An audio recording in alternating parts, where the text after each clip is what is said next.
नमस्कार आप सभी को। सीबीएसई बोर्ड क्लास 10th और 12th की इस सीरीज में आपका फिर से स्वागत है। आज हमारे पास फिर से केस बेस्ड क्वेश्चंस हैं जो कि हम क्लास 12th के लिए डिस्कस करेंगे। तो अब तक हम बहुत सारे कॉन्सेप्ट्स 12th क्लास के डिस्कस कर चुके हैं। बोर्ड में किस तरह के क्वेश्चंस आते हैं, 5 मार्क्स 3 मार्क्स के क्वेश्चंस हम लोग डिस्कस कर चुके हैं। केस बेस्ड क्वेश्चंस का भी ये पार्ट 2 आज आप देख रहे हैं। इससे पहले भी मैं केस बेस्ड क्वेश्चंस को डिस्कस कर चुका हूँ। तो कॉम्पिटेंसी बेस्ड क्वेश्चन जो है वो एग्ज़ाम में 50% इस बार पूछा जाना है, ऐसा सीबीएसई ने बोला है। उसी का ये हिस्सा है, उसी का पार्ट है। हमारे मैथ्स के क्वेश्चन पेपर में 36 क्वेश्चन, 37 क्वेश्चन और 38 क्वेश्चन, यानी ये 3 क्वेश्चंस हैं और ये 12 मार्क्स के हैं, 4 मार्क्स ईच है।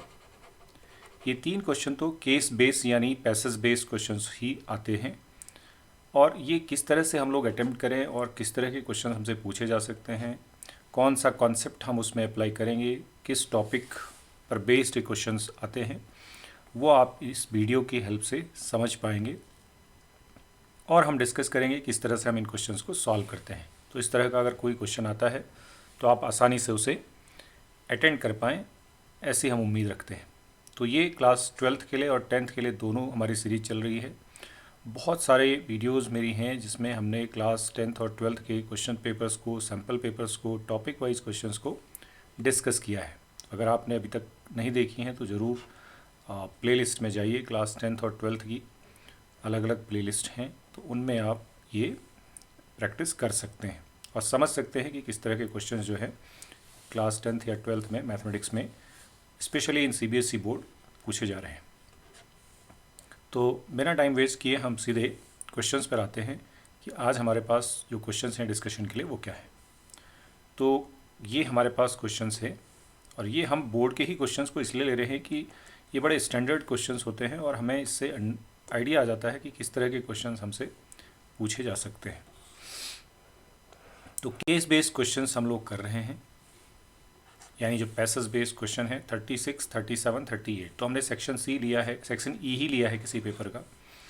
ये प्रीवियस बोर्ड एग्ज़ाम्स पे पूछे गए क्वेश्चंस हैं, तो आपको ये काफ़ी कुछ एक आइडिया दे देते हैं कि किस तरह के क्वेश्चन हमारे सामने हो सकते हैं बोर्ड एग्ज़ाम में। तो let us come to the first question. क्या कह रहा है क्वेश्चन को पढ़ना, यानी पैसेज बेस्ड क्वेश्चन में अंडरस्टैंडिंग, यानी आपकी कॉम्पिटेंसी आप तब अप्लाई करेंगे आपने जो सीखा हुआ, जब आप इसको समझ जाएंगे अच्छे से कि कहा क्या है। तो अच्छे से पढ़ना होता है क्वेश्चन को, टाइम लगाकर पढ़िए उसको। In order to set up rain water harvesting system, a tank to collect rain water is to be dug. तो यानी आपने एक टैंक बनाना है जो कि रेन वाटर को कलेक्ट करेगा। The tank should have a square base, यानी उसका जो टॉप है जब आप शुरू करेंगे तो वो स्क्वायर बेस है उसका, ये आप जैसे कि यहाँ पे देख भी पा रहे हैं, square base. And a capacity of 250 metre cube, यानी आपको उसका वॉल्यूम गिवन है जो कि है 250 मीटर क्यूब, यानी उस पूरे टैंक की कैपेसिटी जो है वो आपको दे रखी है। अब जब आप डगिंग करेंगे तो आपको कुछ एरिया लैंड का यूज़ करना पड़ेगा जो कि स्क्वायर बेस आप इसका बनाएंगे। तो यानी आप इनिशियली ऐसा सोचिए कि आप एक स्क्वायर जब आप यहाँ से डग करना शुरू करेंगे तो ये आपका टॉप जो लैंड का आप यूज़ करेंगे वो स्क्वायर है। तो यानी अगर मैं इसकी साइड को x मान लेता हूँ, ये लिखा भी है इसमें, मानना क्या है, ये लिखा है x is the side of square base of the tank. तो स्क्वायर बेस जो है वो x साइड का है, तो इसका जो एरिया हो गया, इस लैंड का एरिया, वो x स्क्वायर हो गया, ये हमें पता चल रहा है। तो the cost of land is 5000 पर स्क्वायर मीटर। तो कॉस्ट हमें लैंड की दे रखी है कि 1 स्क्वायर मीटर के लिए 5000 रुपीज़ का खर्चा है। And the cost of digging, अब जो डिगिंग कॉस्ट है, यानी पहले आप लैंड यहाँ पे परचेज करेंगे, लैंड लेंगे, लैंड की कॉस्ट आपको लगेगी, उसके बाद डिगिंग की जो कॉस्ट है इंक्रीजेज विद द डेप्थ, जितनी जितनी आप गहराई में जाएंगे डिग करते हुए उतना उसकी कॉस्ट जो है वो इंक्रीज़ होगी। और पूरे टैंक को डिग करने में ये 40,000 एच स्क्वायर लगती है cost, where H is the depth of tank. तो ये जो डिगिंग का टोटल कॉस्ट है, यानी टोटल कॉस्ट ऑफ डिगिंग। तो क्वेश्चन को समझना बहुत ज़रूरी होता है, अगर आप ठीक से समझ पाएंगे तो फिर आप आसानी से कर लेंगे, अदरवाइज़ दिक्कत है। तो 40,000 एच स्क्वायर जो है ये टोटल कॉस्ट ऑफ डिगिंग है। Where H is the depth of tank, यानी एच जो है वो डेप्थ है टैंक की, जैसे जैसे डेप्थ बढ़ेगी तो कॉस्ट भी बढ़ती रहेगी, ऐसा बोला है। And X is the side of square base of the tank in metres. तो ये सारी इन्फॉर्मेशन हमारे पास है। अब हम आगे बढ़ जाते हैं। ये फिगर तो हमारा इतना काम की नहीं है, लेकिन अब हम आते हैं हमारे क्वेश्चन पर। Look at the based on the above information answer the following question. सबसे पहले find the total cost C of the digging the tank in terms of X. अब टोटल कॉस्ट ऑफ डिगिंग जो है ये केवल digging की cost है, जो 40,000 एच स्क्वायर देखिए। तो गलती से ऐसा ना करें कि यहाँ पे आप केवल डिगिंग की ही कॉस्ट को मान लें, बाकी आप उस लैंड की कॉस्ट को ना इंक्लूड करें। तो यहाँ पे जब फर्स्ट पार्ट का आप आंसर देंगे तो जो सी होगा आपका टोटल कॉस्ट, वो कॉस्ट ऑफ लैंड यानी जहाँ से आपने शुरू किया प्लस कॉस्ट ऑफ डिगिंग, ये मिला के होगा, यानी पूरी कॉस्ट की बात हो रही है यहाँ पे। ठीक है, टोटल कॉस्ट। तो C इज इक्वल टू, जब आपने देखा कि आपका जो एरिया है वो एक्स स्क्वायर है और 1 मीटर स्क्वायर का 5,000 है, तो आपका जो लैंड का कॉस्ट हो गया वो 5,000 एक्स स्क्वायर, तो यही हो गया, प्लस ये आपका अलग से हुआ, जो आप नीचे को करते जाएंगे, डिगिंग करते जाएंगे, ये आपका अलग हुआ।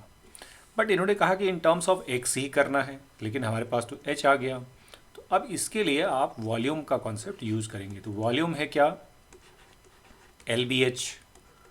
अब लेंथ और ब्रेथ तो सेम है, H अलग है, और ये हमको दिया हुआ है क्वेश्चन में कि 250 इसका वॉल्यूम है, यहाँ पर आप देख सकते हैं।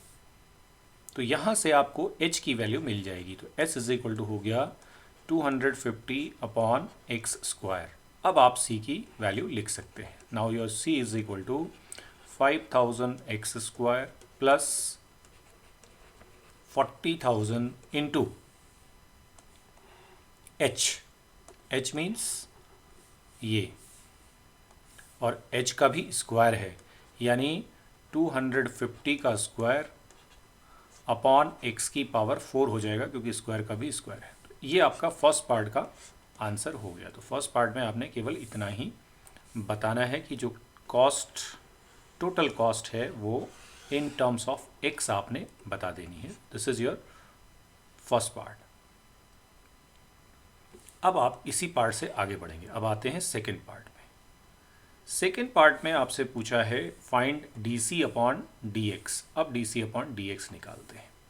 तो यानी DC upon DX is equal to, अब आपको डिफ्रेंशिएट करना है। तो डिफ्रेंशिएट करेंगे तो ये कितना हो जाएगा, एक्स स्क्वायर का 2x हुआ तो 5,000 है, तो 10,000 x प्लस, यहाँ पे मैं इस 250 के स्क्वायर को तो अलग ही लिख देता हूँ, और ये 1 अपॉन एक्स की पावर 4 है।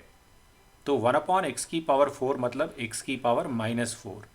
अब जब आप डिफ्रेंशिएशन करेंगे तो क्या होगा, -4 x की पावर -4 -1, यानी -4 x की पावर -5, यानी -4 अपॉन एक्स की पावर 5। तो यानी यहाँ पे आपको मल्टीप्लाई करना है -4 अपॉन एक्स की पावर 5, जो कि आपका डिफ्रेंशिएशन आएगा किसका, x की पावर 1 अपॉन एक्स की पावर 4 का। तो ये सेकंड पार्ट का आंसर हो गया आपका। तो सेकंड पार्ट को दोबारा से हम यहाँ पे थोड़ा सा लिख लेते हैं। 10,000 x माइनस हो जाएगा बीच में, और ये 250 का स्क्वायर हम कुछ नहीं करते, अभी ऐसे ही रहने देते हैं, क्योंकि ये अभी बड़ा काम है।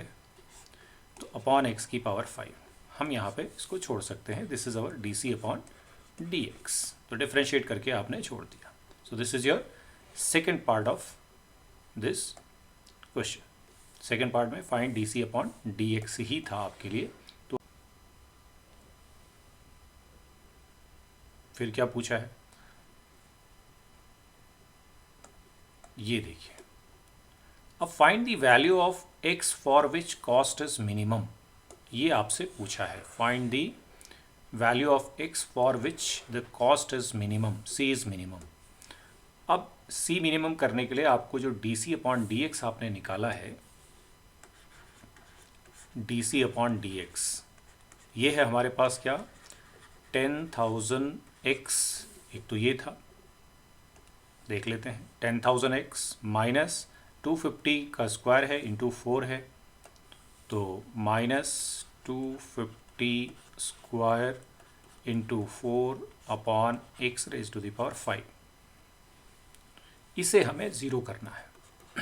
क्रिटिकल पॉइंट हमें निकालना होता है। मिनिमा का क्वेश्चन है, मैक्सिमा मिनिमा का, एप्लीकेशन ऑफ डेरिवेटिव। तो D C upon D X को आप करेंगे ज़ीरो, तो ज़ीरो कर देते हैं। तो जब ज़ीरो करेंगे तब आप देखिए कैसे होगा। ये आपके पास है 10,000x minus 250 square into 4 upon x की power 5 is equal to zero. Shift करते हैं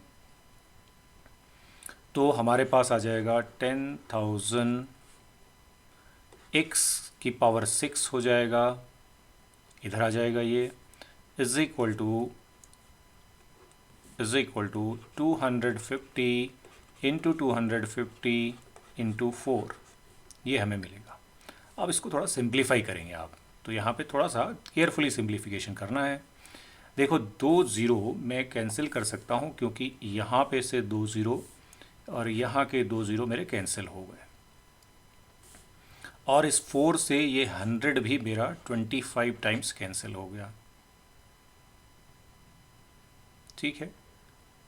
और ये हमने यहाँ पर जो किया है ये x की पावर 5 है,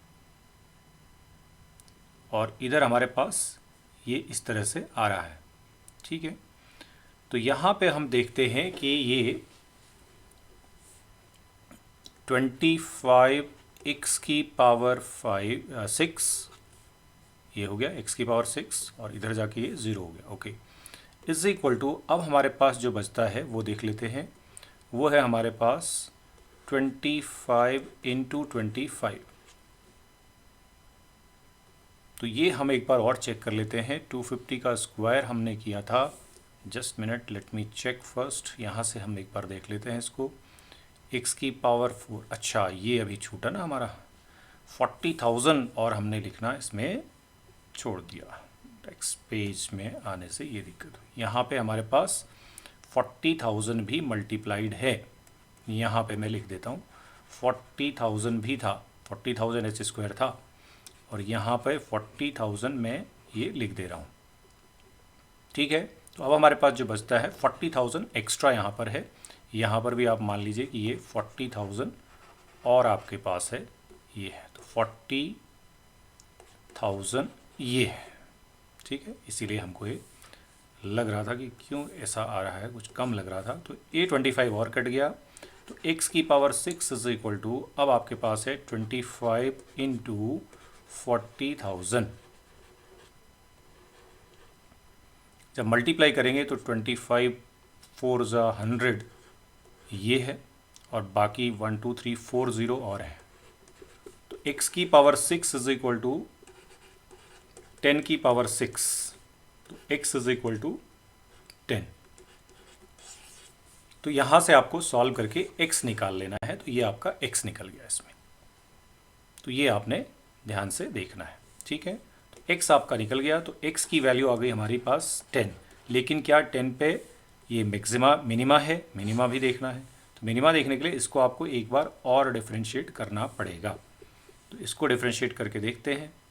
तो इस वाले को हम थोड़ा इरेज कर लें, x10 तो हम निकाल ही चुके हैं, तो अब आगे बढ़ते हैं कि डबल डिफ्रेंशिएट देखते हैं कि जो रूल है वो ये कहता है कि अगर आपका डी स्क्वायर सी upon D x square less than zero आएगा, तो यानी नेगेटिव आएगा, तो मैक्सिमा होगा, और अगर D square C upon D x square is greater than zero यानी पॉजिटिव आएगा, तो ये मिनिमा होगा। तो हमारे लिए पॉजिटिव ही आना चाहिए, ये हमें समझ में आ रहा है। तो हम चेक करते हैं इसका डबल डिफ्रेंशिएशन क्या होगा। तो D square C upon D x square is equal to, तो यहाँ तो हो जाएगा 10,000, ठीक है, x का 1 हो गया, 10,000 10,000 ही रहेगा। यहाँ पे आपके पास है ऑलरेडी कितना, -40,000, तो 1 है, इंटू 250 का स्क्वायर है इंटू 4 है अपॉन, अब जो x की पावर 5 का आप डिफ्रेंशिएशन करेंगे तो देखिए मैं फिर बता देता हूँ, अभी हमने किया था तो 1 अपॉन एक्स की पावर 5 है, इसका डिफ्रेंशिएशन करेंगे तो आएगा -5 अपॉन एक्स की पावर 6। तो यहाँ पे आ जाएगा -5 अपॉन एक्स की पावर 6।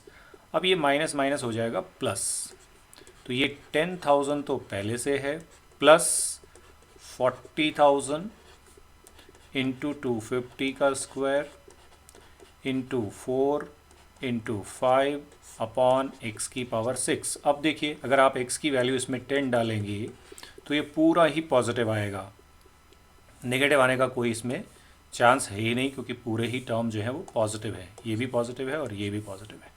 तो हम क्या लिख देते हैं, हम इतना कैलकुलेशन नहीं करेंगे, हम लिखेंगे d² upon dx² at x equals to 10 is equal to positive या ग्रेटर देन 0।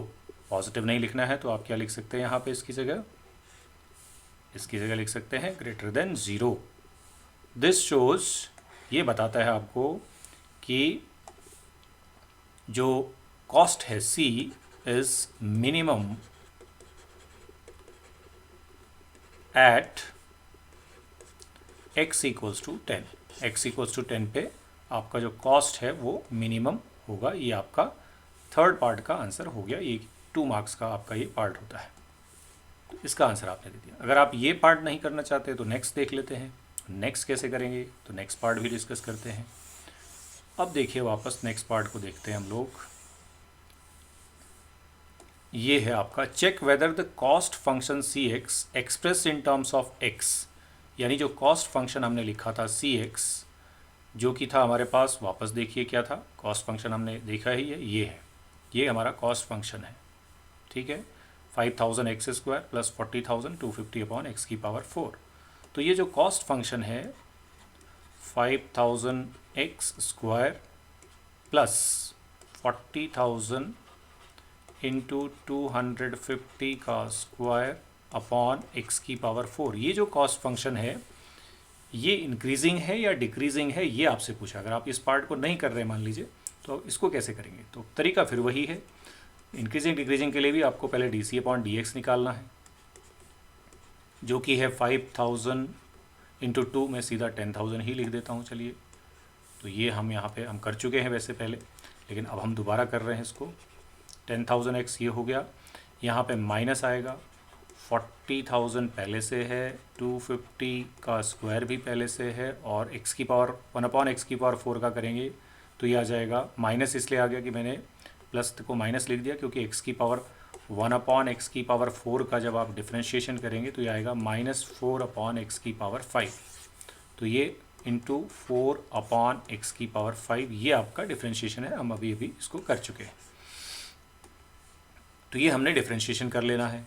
फिर इंक्रीजिंग डिक्रीजिंग का भी तरीका वही है, पहले ये करेंगे फिर D C upon D X को आप 0 करेंगे, इसको सॉल्व करेंगे तो x यहाँ से निकालेंगे, तो x अभी हमने देखा था, x आ रहा था हमारा 10, तो x 10 निकाल लेंगे। x 10 निकालने के बाद एक नंबर लाइन हम यहाँ पे बनाएंगे। कैसे बनाएंगे, इंक्रीजिंग डिक्रीजिंग में नंबर लाइन से हम लोग चेक करते हैं। तो ये नंबर लाइन है, नंबर लाइन में हम क्या करेंगे, ये x ग्रेटर देन 0 कह रहा है तो 0 से शुरू करते हैं, 1.0 लेते हैं, एक हमने निकाल दिया 10, एक इनफाइनाइट हो गया। अब हम चेक करते हैं इस D C upon D X का साइन, यानी एफ डैश एक्स का साइन चेक किया जाता है जब आप इंक्रीजिंग डिक्रीजिंग चेक करते हैं। अगर आपका F dash x greater than 0 आता है यानी पॉजिटिव आता है तो फंक्शन इंक्रीजिंग होता है, कि कॉन्सेप्ट में भी साथ में आपको बता रहा हूँ। और अगर एफ डैश एक्स जो है वो लेस देन 0 आता है, नेगेटिव आता है, तो फिर हमारा फंक्शन जो है वो डिक्रीजिंग होता है। तो ये कॉन्सेप्ट आपको मालूम होना है। तो यहाँ पे हम चेक कर लेंगे, तो 10 से कम वैल्यू कोई डालेंगे इसमें, 10 से कम अगर कोई वैल्यू डालेंगे हम तो ये क्या आएगा, यानी 0 के बाद कोई भी वैल्यू डाल के देखिए, यानी 0 के बाद आप 1 भी डाल सकते हैं।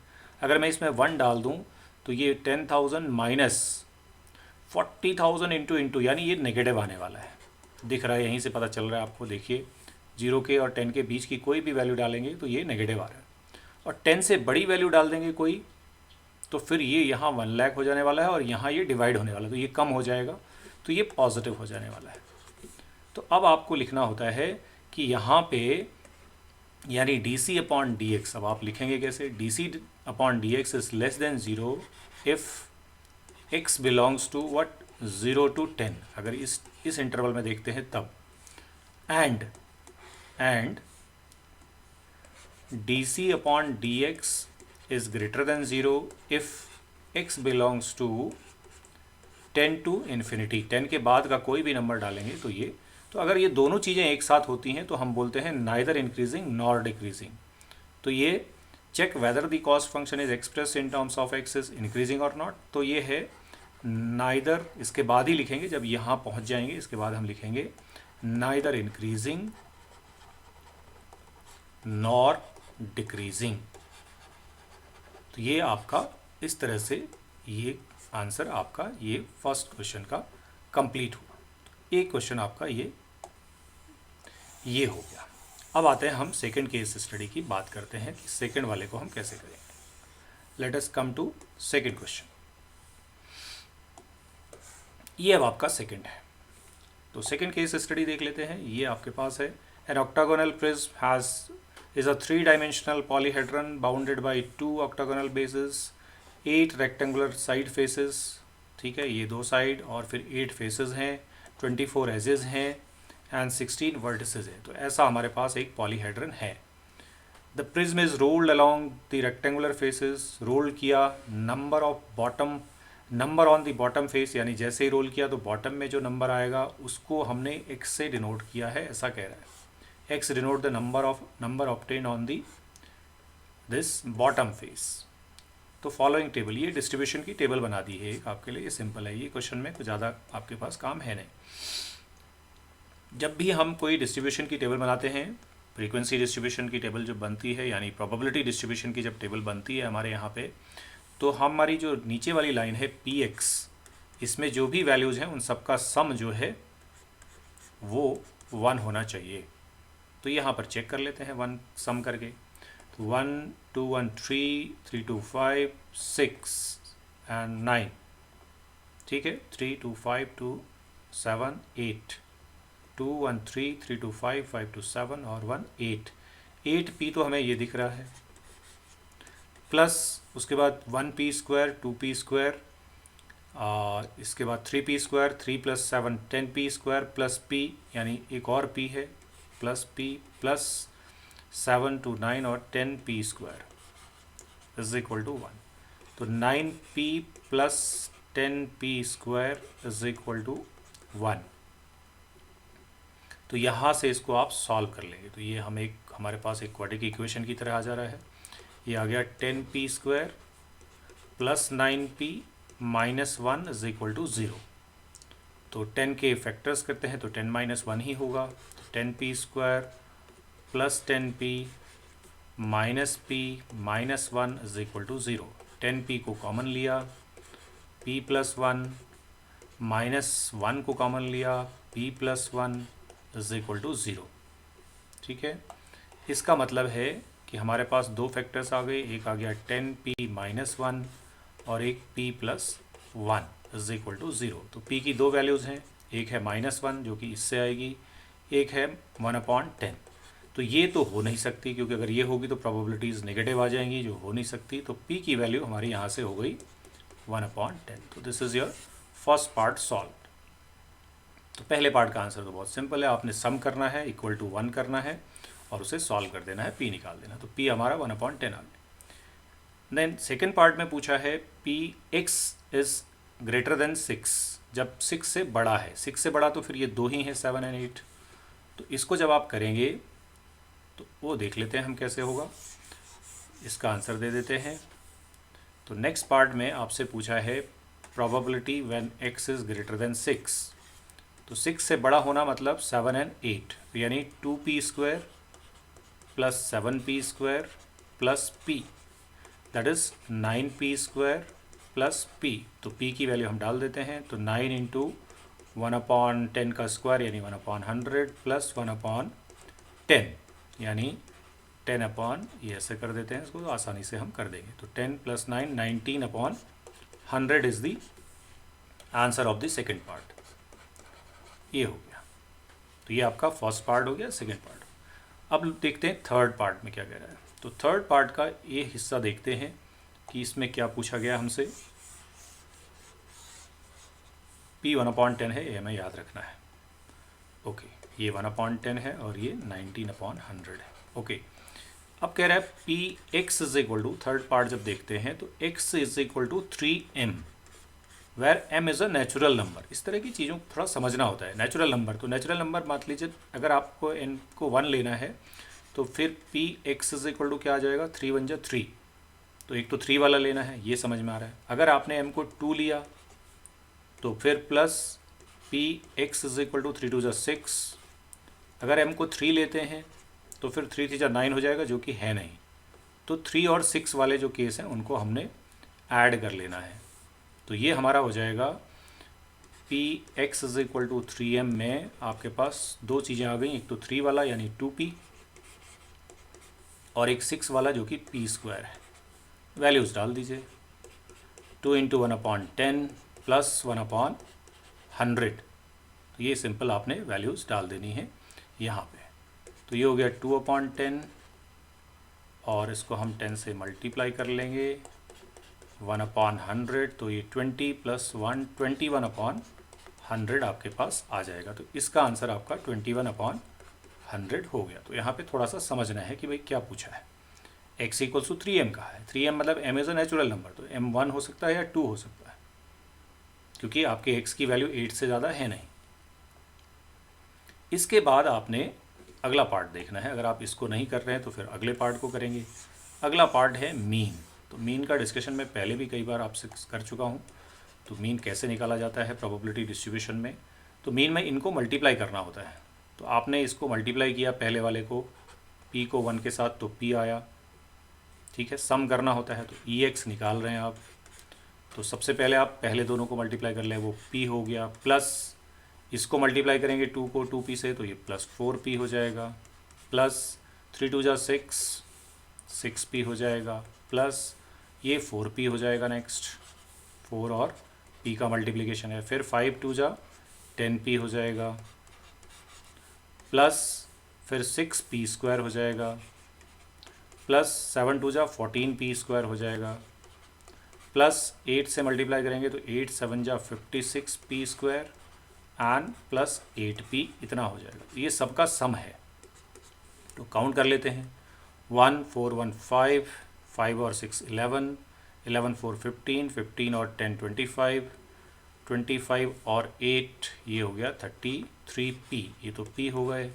p² देख लेते हैं, 6 14 और 6 20, 20 + 56 ये है 76p²। अब केवल वैल्यूज़ डालनी है, 33 अपॉन ये p है 1/10, तो /10 हो जाएगा, प्लस 76 1/10 का स्क्वायर यानी /100 हो जाएगा। तो इसको भी आप 10 से मल्टीप्लाई कर दो, यहाँ 0 कर दो, यहाँ 0 कर दो, तो ये आपका ऐड कर दीजिए आप, 6 और 7 और 3 10 और 3 और 1 4, 406/100 ये आपका इसका आंसर आएगा। 406/100, चाहे तो सिंप्लीफाई करें, 203/50। So this is the answer of this part. तो ये प्रोबेबिलिटी से आपका क्वेश्चन है, प्रोबेबिलिटी डिस्ट्रीब्यूशन का क्वेश्चन है। तो ये इस तरह से होना है। तो ये आपका सेकेंड केस बेस्ड क्वेश्चन है। Now come to the next one.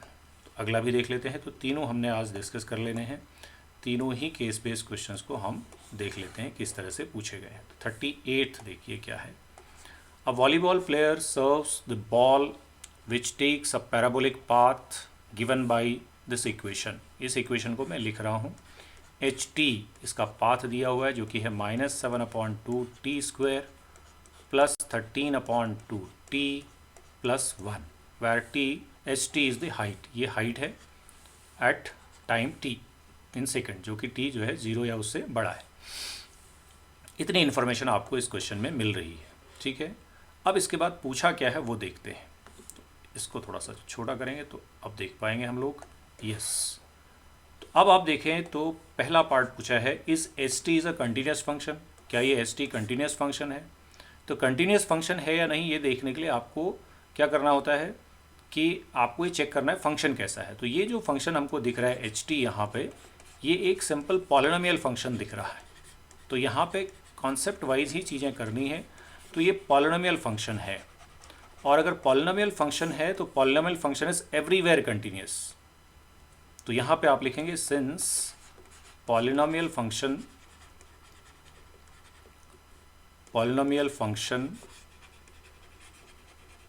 Is everywhere continuous, मतलब जो भी उसका डोमेन होता है वहाँ पे कंटिन्यूस होता है। अब डोमेन भी उसका रियल नंबर्स होता है। तो पॉलिनोमियल फंक्शन एक कंटिन्यूस फंक्शन होता है, इसलिए आपका यहाँ पे एच टी जो है वो इज़ कंटिन्यूस। जस्टिफाई करने के लिए आपको इतना ही बताना है कि आपने कैसे बताया कि ये कंटिन्यूस है, क्योंकि पॉलिनोमियल फंक्शन जो है वो पूरे डोमेन में कंटिन्यूस होता है। तो ये आपका पहला पार्ट तो बहुत ही सिंपल सा है, 2 नंबर का क्वेश्चन है, इतनी सी बात लिख के आपका काम हो जाना है। Find the time eight which height of the ball is maximum. अब हाइट ऑफ बॉल मैक्सिमम कब होगी वो आपने बताना है। फंक्शन आपके पास है, तो हम इस फंक्शन को एक बार यहाँ पर फिर से लिखते हैं, तब हम इस पर काम कर पाएंगे। तो h is equal to -7/2 T square है, 13/2 टी है और +1 है। टाइम एट विच, अब हमको इसे डिफ्रेंशिएट करना पड़ेगा, क्योंकि अब ये डिफ्रेंशिएट करेंगे तभी बता पाएंगे कि मैक्सिमम कब होगा। dt/dt निकाल लेते हैं। तो ये आ जाएगा 7×2 इंटू टी प्लस 13/2, ये आ गया आपके पास, और ये यहाँ पे 7 जा कट भी गया। अब इसको आप ज़ीरो करिए dh/dt को, तो ज़ीरो करेंगे तो आपके पास आएगा -7t plus 13/2 is equal to 0। तो यानी 7t is equal to 13/2 and t is equal to 13/14। तो t is equal to 13/14 seconds आया इस जगह पे, यानी इस सेकेंड पे ये मैक्सिमम होगी, लेकिन अभी हमें पता करना पड़ेगा कि होगी कि नहीं। तो डबल डिफ्रेंशिएट करते हैं, तो हम निकालते हैं d²h/dt²। तो कितना आ जाएगा यहाँ से देख लेते हैं, ये तो ज़ीरो ही हो जाएगा, -7 आ जाएगा जो कि लेस देन ज़ीरो है, यानी नेगेटिव है। इसका मतलब h height is maximum at t is equal to 13/14। ये आपका इसका आंसर हो गया। 13/14 सेकेंड में ये हाइट जो है मैक्सिमम हो जाएगी। इस तरह से हमारा ये तीसरा केस बेस्ड क्वेश्चन भी सॉल्व हो गया। तो इस तरह के क्वेश्चंस आपके पास आते हैं। आप देख पा रहे हैं कि हमने पिछली वीडियोस में भी देखा कि मैक्सिमा मिनिमा यानी एप्लीकेशन ऑफ डेरिवेटिव से बहुत ज़्यादा प्रोबेबल है क्वेश्चन आया कि वहाँ पे। इसके अलावा प्रोबेबिलिटी से हमारे पास क्वेश्चन आ रहा है, और इसके अलावा 3D से भी आ सकता है, वेक्टर से भी आता है। केस बेस्ड क्वेश्चन आपका इन सारी जगहों से आ सकता है, इवन मैट्रिक्स से भी आपका केस बेस्ड क्वेश्चन बनता है। तो कहाँ से आएगा ये कह नहीं सकते, बट किस टॉपिक से अगर आता है तो आप उसे कैसे करेंगे वो हमने यहाँ पे सीखा। तो आई होप ये चीज़ें आपको समझ में आई होंगी, और हम फिर नेक्स्ट वीडियो में कुछ और इस तरह की केस बेस्ड क्वेश्चंस की जो सीरीज़ है उसमें हम कुछ और क्वेश्चंस को देखेंगे। तो इससे आपको समझ में आएगा, कॉन्सेप्ट भी आपकी चीज़ें समझ में आ रही हैं कि कंटिन्यूटी है तो कैसे कर रहे हैं, मैक्सिमा मिनिमा का है तो कैसे करेंगे, इंक्रीजिंग डिक्रीजिंग है तो कैसे करेंगे, प्रोबेबिलिटी डिस्ट्रीब्यूशन का क्वेश्चन है तो क्या कॉन्सेप्ट लगाएंगे, मीन कैसे निकालेंगे। तो कॉन्सेप्ट तो सारे यूज़ होने ही हैं जो आपके टॉपिक वाइज हमने डिस्कस किए हैं, बट केस बेस्ड क्वेश्चंस में उनको किस तरह से अप्लाई करना है वो हम यहाँ पर सीख रहे हैं। तो मिलते हैं नेक्स्ट वीडियो में एक नए टॉपिक के साथ में, नए क्वेश्चंस के साथ में। तब तक के लिए नमस्कार।